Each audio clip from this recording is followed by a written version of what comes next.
Hey everyone, this is BFH here, and I'm going to be bringing you my final thoughts, just kind of rounding out my group of videos that I did have popping on out. I know that they've been extremely late. The game is going to be coming out here in the next couple of days, but anyways, wanted to come out with this. You're going to be seeing some PlayStation 4 gameplay in the background. This is going to be on Riptide Rescue, which was probably my favorite map and favorite game mode. I enjoyed this game mode the most overall. So definitely sit back and enjoy it. It was a good match. I believe it went to 4-5. Very, very, very fun match. And some interesting tactics happened at the very end. You'll guys will see that some of the new gadgets are going to be coming into play from the other team side of the particular game. But anyway, so first of all, I want to touch on the fact that I do enjoy Hardline. I thoroughly enjoy this game. I can see myself putting in way more hours than Battlefield 4. In multiple aspects. I see myself being able to play pubs. I see myself being able to play competitively. I see myself being able to spectate and cast many, many hours of this game. Unfortunately, I don't know what the support is going to be for this game. I hope that it's going to be very, very good in terms of competitive gaming.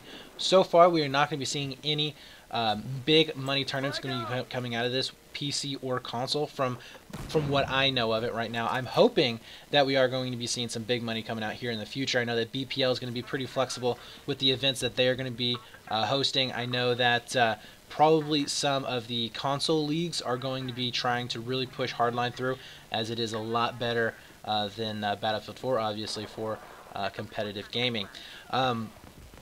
So with that being said, moving on to a little bit more details on some of the questions that you guys have asked. So one of the biggest questions that has been asked to me quite a bit and is continuously being asked is, when are servers going to be coming out for consoles? Well, as much as I would love to be your knight in shining armor, as much as I would love to be the band that says, hey, you're getting servers on launch day, that's not going to be the case. They have told me the same response that you've gotten multiple times on Twitter, possibly Facebook, and in other basically blog posts, that it's going to happen as soon as they can make it happen. The response that I was told was that it's going to be faster than what they had in Battlefield 4, but they do not have a release date. Hopefully, we're going to be seeing some launch servers or some Rena servers for consoles within the first month. That if we don't see it within the first month to 2 months, then I don't think that console is going to be very strong, or at the very least as strong as what it could be had we had servers close to launch. So it's very tense. You know, I'm really, really hoping that it does work out. The developers do seem like they are very, very excited for that. They want to push those servers out as quickly as possible, and I'm not sure exactly what's holding them back. But the vibe that I got from the developers that I spoke to was that, yes, we are going to try our damnedest to get those out as quickly as possible. The next question that I was asked pretty frequently was the fact that, are they going to turn down the damage? The damage on the weapons feels the same. Now, I couldn't give you exact numbers. I couldn't give you exact stats because, to be honest with you, I don't really care about exact stats, and I don't really know of the developers if those were the particular people who deal with stats. But it does feel exactly like the end of the beta. The second beta that we did play was playing on PlayStation 4, so that also has a little bit to do with it. I mean, it's PlayStation 4. I can't really control the recoil of the guns all that well, so to me, when I was, putting a burst of 10 bullets into a guy, majority of the bullets were probably missing to begin with, so I'm not too sure as to how it is, but it does feel a lot like the beta did, or at the very end of the beta. The next question that I was asked was, what is the deal with this premium tournaments and ladders? Well, to be honest with you, I still don't know. They didn't give me a straight answer on this. When I did talk to a couple of people about it, I got either, I have no clue about it, I will ask somebody for you, or they gave me kind of a response that was very, very vague and I'm not really going to tell you what they said because it would almost be lying to you, or at the very least putting words in their mouths, and I don't want to do that.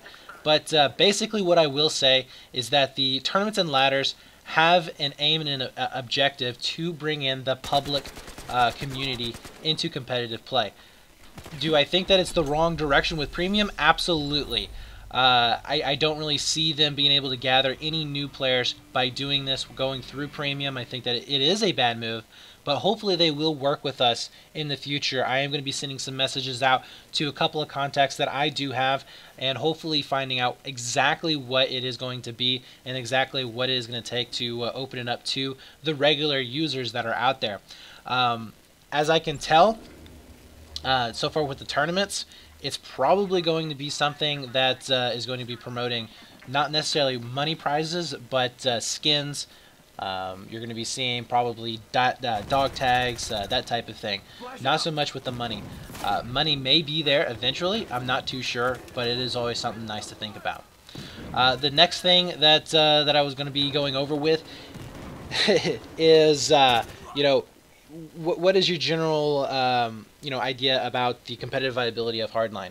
I think that it's good. I think that we can see some really good competitive gaming coming out of Hardline. I don't think it's going to be that smash, you know, AAA title that's going to be taking the esports world by storm. That ain't gonna happen. I do think that there's a lot of potential for this game.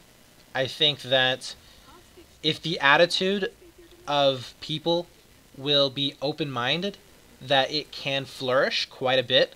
And I think that the developers are willing to work with us to a certain extent on making this for competitive players. I'm already going to be going back and forth with a couple of guys about spectator mode, trying to get that more into a competitive setting. Right now, it is still a carbon copy of what we have in Battlefield 4 for the most part.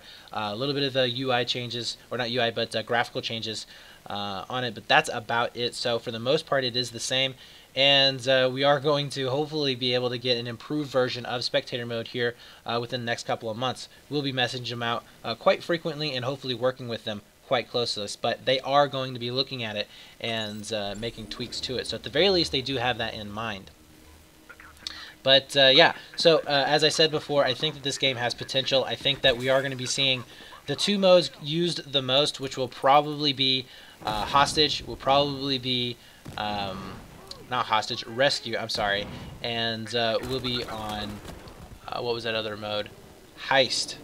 So I don't really see the Conquest being a viable option. Conquest maps seemed very, very big. The problem that we have with Conquest maps, same problem we had in Battlefield 4. The spawns are way too far away from the flags. It seems like it would be very easy to spawn trap. In fact, the 2 games that I did play Conquest, no, I played more than 2 games. 4 games that I played Conquest in. There we go. The 4 games that I played Conquest in, every single one of them ended up with one team being triple capped and pushed back into their base. Now, whether this be because we were on PlayStation, one team maybe had better console players than the other, or the fact that maybe some of the players were taking a little bit of break and we didn't have a full team that was playing. Either way, it felt very one-sided. The maps felt way too big, way too circular, and very boring. It was some of the first Conquest that I've played that I was the most excited to get a chance to try it out, and the most let down. It was very disappointing. So don't really see Conquest coming back. VIP, I don't really like that mode myself, mainly because it does force all of the game on basically one person's shoulder. You have to have a good VIP or you will lose that game. It happened multiple times while I was playing it, and it's just very, very frustrating. What it really turned into most of the time was the VIP hiding in the back while it was 4v5. They went at in the middle of the map, and then if the 4 won, the VIP would obviously either they would win because they had all the kills, or the VIP would have, you know, only one guy to have to worry about, and he'd have a fairly clear shot at running over there and taking the objective, or securing the back 2 points. Hostage or Rescue, which is what you're seeing right now. Love this mode. I think this mode is going to be very, very fun and very entertaining. It has the potential to have some very tense moments in it. And I think that, you know, if PC players can have an open mind, it can definitely be a lot of fun. The rounds are editable, so, yeah, edible, not edible, editable, there we go.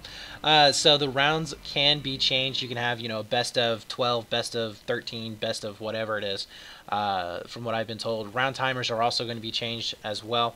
So that is all really, really good news. Defuse was kind of set at one thing, and that was it. It was kind of annoying. But this is going to be a little bit different. Again, they're kind of focusing, trying to push it out there a little bit more. Heist, I think, is going to be more like a squad rush style game type. We're going to be seeing you playing basically both sides twice, and then you know, however many points you rack up with the packages is going to be what you have at the very end of the match. So we'll see how that does play out. It does have that ticket in there, as well as the timer on it. Actually, you know what? I don't know if it does have a timer. I have to go back and look at that. I think there is a timer on it, but if it does, definitely can be some really cool moments there in that game mode as well. So, anyways, guys, we're going to be wrapping it up right there. This has been my final thoughts video. Some of the big questions that were asked to me, I did answer them. If I didn't get to your question, post it down into the comment section. I'll try to answer them there to the best of my abilities. Now, the reason why it's not as detailed as I wanted it to, I didn't get to talk to the developers that I was hoping to get to talk to. So that is why some of my answers are very vague, or I just didn't answer some of them at all. Yeah, hopefully we'll be able to get a little bit better contact with these people and just basically bring competitive gaming to Battlefield and make it something worth playing. Anyways, guys, BFH will be leaving you with a little bit of gameplay here at the end. Hope you enjoyed it, and we'll see you next time.